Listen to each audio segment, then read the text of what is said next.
Hey, y'all, this is Palmer Anthony, and you're listening to the Midwest Mixtape Podcast.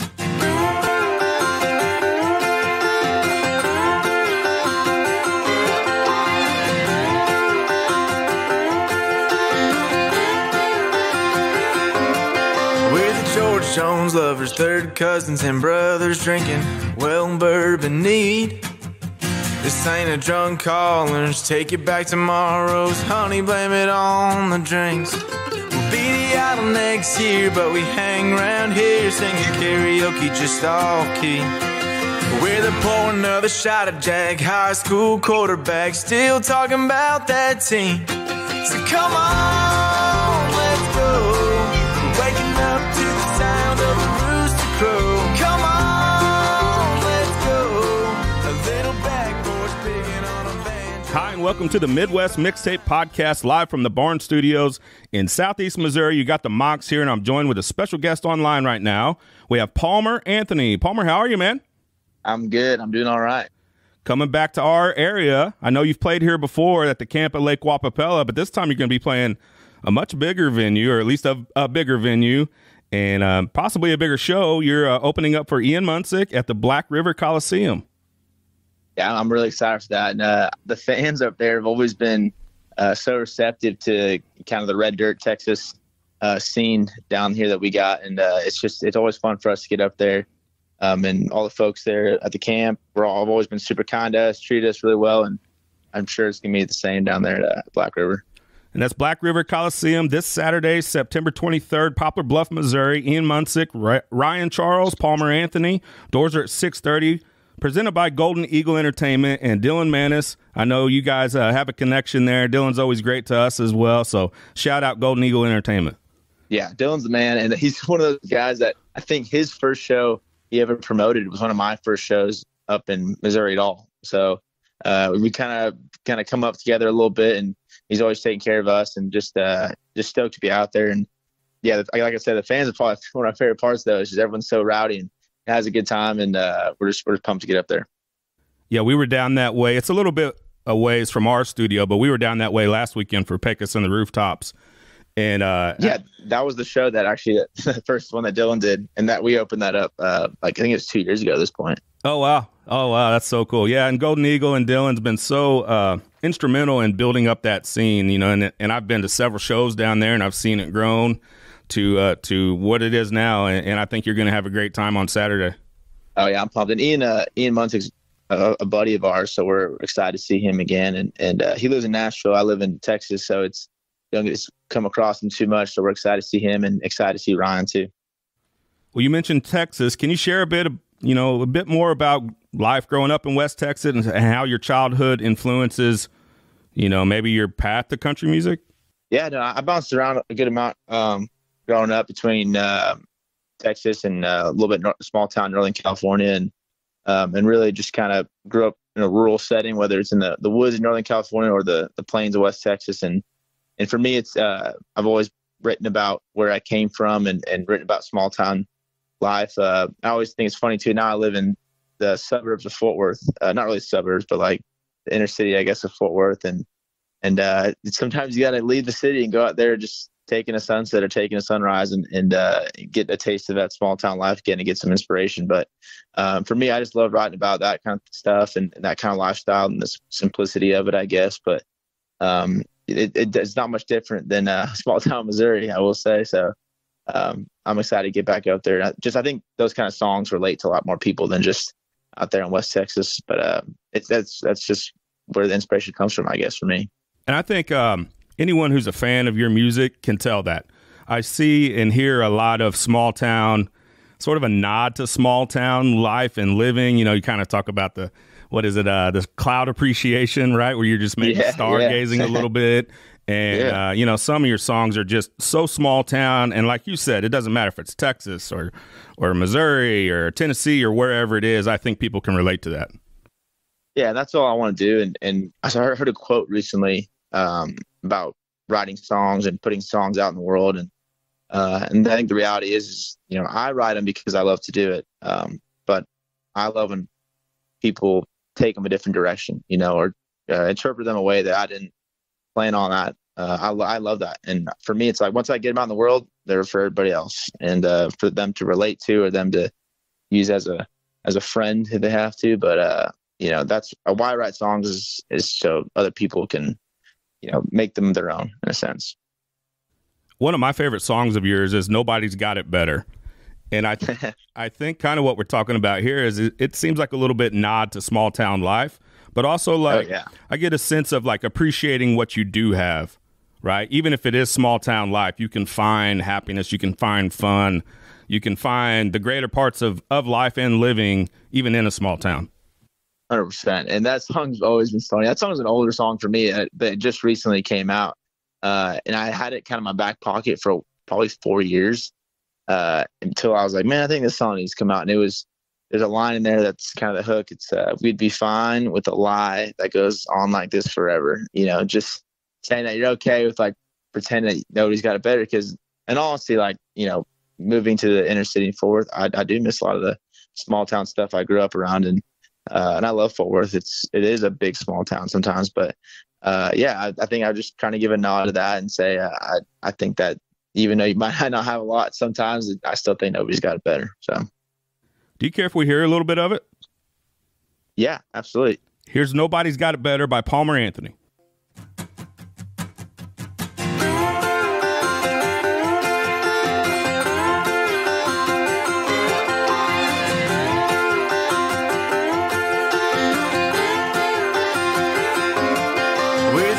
Jones lovers, third cousins and brothers drinking well bourbon neat. This ain't a drunk caller's take it back tomorrow's honey, blame it on the drinks. We'll be the idol next year, but we hang around here singing karaoke just off key. We're the pour another shot of Jack, high school quarterback, still talking about that team. So come on, let's go. Waking up to the sound of a rooster crow. Come on, let's go. A little backboard picking on a banjo. We'd be fine with a lie. I think one of the reasons I love it is I come from a high school football town, and I could go to any bar right now and run into somebody maybe I played with or teams that I know well, and somebody's talking about football right now, about the old glory days. Of course. I love that. I don't some people, I remember one of my buddies was like the quarterback in my hometown, and I played mostly defense, but he's like, was that about me? I was like, in a very nice way. But no, I love it. And it's so true. We all love to talk about, the good old days and that kind of stuff. But it's just it's more of a pride thing. I'm very proud of where the small town I come from. So. Yeah, and I know you have some athletic background in your background, some pretty high level. It sounds like you played some college ball, some D1 college ball out in California.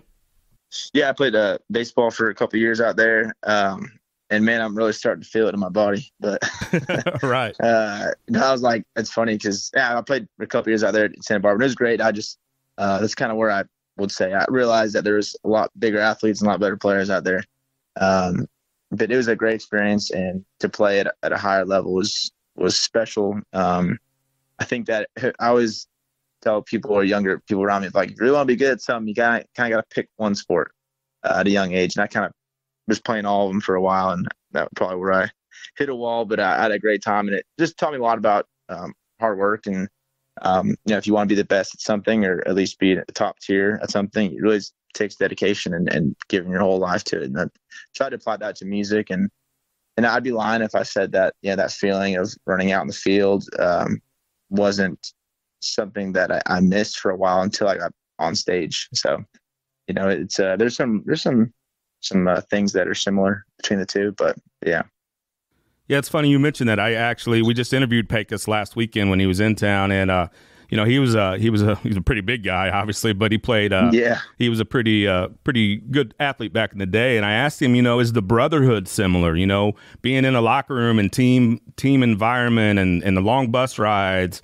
Is it similar to the music that in life and touring and all of those things? And I do think there's some kind of connection there.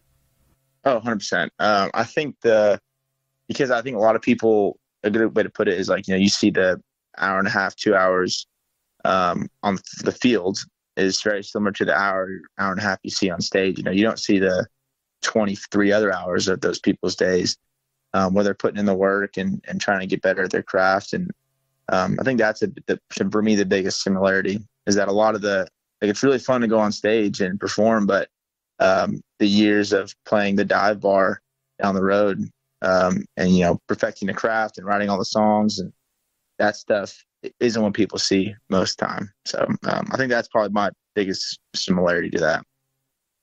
Yeah, I've kind of heard the saying, and I actually use it often when with my full-time job is like, you're not paying me for my time these days. You're paying me for my experience. All the stuff that you probably haven't seen, the years of working on the craft, whatever it is. Yeah, I mean, it's true. Some things to piggyback on that. It's like you're almost getting paid back from the money and time you put in previously. Yeah. And I think I heard Darius Rucker say one time, he's like, "You guys pay me to travel now." It's like he right. He enjoys doing it, but he's like, I don't like traveling. So yeah. And throwing it back to sports a little bit, I forget who said it, but it's a quote similar to that. Is like, I play the games for free. You pay me to practice. That's true. Yeah. I mean, I would say the same. And I think for us, it's like, you pay us to lose sleep right. On the road. But no, I mean, it's cool. And it does, like, it all is worth it, honestly, for that 1 hour. And I think athletes say the same, and most artists say the same. And for me, it's either writing a good song or getting that hour or so on stage, and you kind of walk off and you're like, yeah, it's all worth it, you know? So I'm sure you have some amazing experiences and a ton of stories. Does it get stressful at times being a professional musician? Yeah. I mean, I think there's like different tiers of stress, I would say. And it doesn't matter how big or small you are, there's just different tiers of stress. You know, I'd say the bottom tier is kind of like the bar gig, maybe like wedding, private event kind of thing. And you actually probably make more money playing those cover band bar gigs or the weddings, the private gigs. So, but your stress isn't money then, it's finding a show where you can go open in front of an original music audience, you know? And then you got like where you're starting to be an opener, you know, and then your stress is like, okay, well, now I'm not playing those high paying private gigs shows. And I got to go open up for, you know, whoever in Utah. And it's like, there's so much travel expense. Then it becomes money, you know? It's like, there's all these different stresses at different levels. And then the bigger you get, it's like, okay, I'm at the top. How do I stay at the top? So there's your different stress. And so there's all these kinds of different stresses. But I think at the end of the day, you just have to like love the journey of it. And know that those stresses are going to be at every level. And I think if you do love the ride, we'll say, the stresses you just kind of take them as they come, I would say. We're really heavy on the sports analogies here, but I know. is the bar time, the cover band time, the bar band, is that, you know, the minor leagues, is that important in what eventually would become playing your own songs on your own stage in front of your own audience? 100%. I mean, just even make it more about baseball. I don't really have a time with this one here, but it's like single A, double A, triple A. I would say I think bar gigs would be single A. You know, I would say like double A would be getting the opening slot, you know, first of three for somebody. Then you got triple A where you're direct support, and then you got the headliner, you know, going pro. So it is somewhat like that, honestly. But it is, all levels are important, because I think I see sometimes people skipping levels where they go viral on TikTok or something, or maybe they stay at single A for too long, they get burnt out, or they stay at double A too long, they get burnt out as far as the levels go. And I do think you got to at least pay some time to each of these points to grow as an artist, because we've been playing shows for 4 or 5 years at this point. And we've made enough mistakes to where, like, if something goes wrong on stage, if we have a flat tire, like, you know, we're more prepared for all those mistakes now, if that makes sense. Yeah, the longer you're out on the road, do you get better at it? Even like, not even the performances, but just being able to maintain that life. 100%. I think, you know, we're still at the point where we still have a small, you know, band and crew. We kind of have to, you know, if something goes wrong on stage, we got to fix it ourselves. And we're all a bunch of guys in our mid-20s. So sometimes, we don't really know what we're doing still. But we are prepared as much as we can be for basically troubleshooting. And that's kind of the biggest thing I'd recommend any young artists, like, just get good at troubleshooting in those moments and don't freak out, because it's going to be okay. Right. And you're staying busy throughout the rest of this year. I think I counted, and this is just the Texas shows. You have 8 Texas shows between now and I think the end of November. But one being Gordy's Highway 30 Music Fest, which is a monster music festival down in Fort Worth. How did that come about, and tell us about your excitement with that one?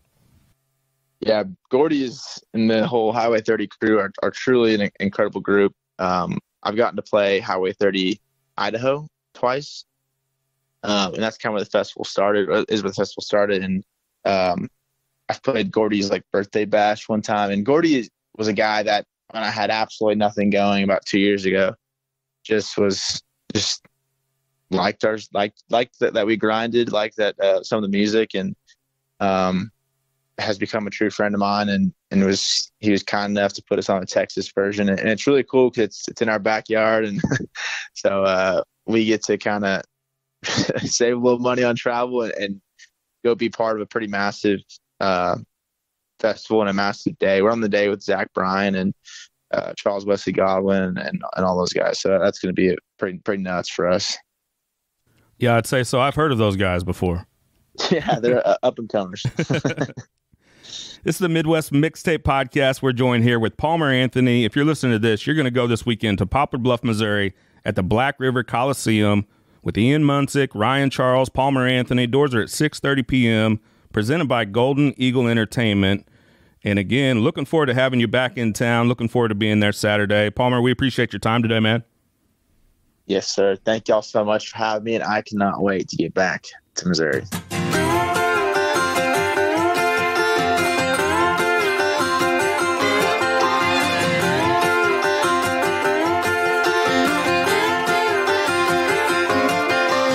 George Jones lovers, third cousins and brothers drinking well bourbon neat.